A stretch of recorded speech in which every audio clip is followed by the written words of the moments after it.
What's good, what's good, what's good? After weeks of intense testimony, the jury has reached a verdict in the highly anticipated Sean Diddy Combs federal trial. You want to stay on top of this story, so hit that subscribe button right now and turn on notifications. All right, let's get into the details, because this is a mixed bag for the music mogul, but a monumental moment for everyone watching this case unfold. The most serious charge, racketeering conspiracy, which carried a potential life sentence, Diddy has been found not guilty on that count. That's a huge win for the defense, especially after the jury was initially hung up on it just yesterday. The prosecution pushed for continued deliberations, and now we have a definitive result on that top charge. When it comes to sex trafficking of Cassandra Ventura, Cassie, who bravely testified for days on that stand, Diddy has also been found not guilty. And the same goes for the sex trafficking of Jane, the other key accuser, not guilty. Now, here's where the convictions come in.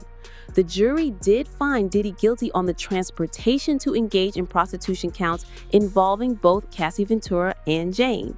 These are often referred to as the Federal Mann Act violations, and while they carry a maximum of 10 years each, they are still serious felony convictions. So, let's break down the implications. For Diddy and his legal team, this is, without a doubt, the best possible outcome they could have hoped for without a full acquittal.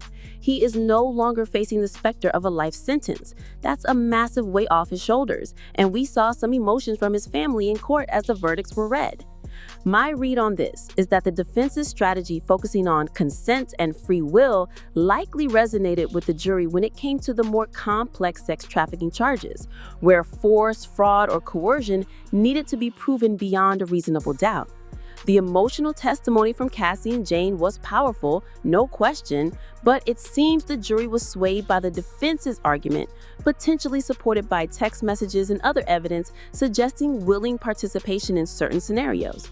They were able to separate the acts of transportation from the higher bar of trafficking. However, the convictions on the transportation to engage in prostitution charges are a direct hit. It appears the documentary evidence, those flight records, bank statements, hotel receipts, was clear and compelling enough for the jury to determine that individuals were indeed transported across state lines for commercial sex purposes. This isn't a slap on the wrist. These are federal felonies, and while sentencing will be determined by the judge at a later date, Diddy is facing the very real possibility of significant prison time, potentially up to 10 years for each count. He will not be walking out of court today a free man, and his legal team has already requested his release pending sentencing. Now, I want to hear from you.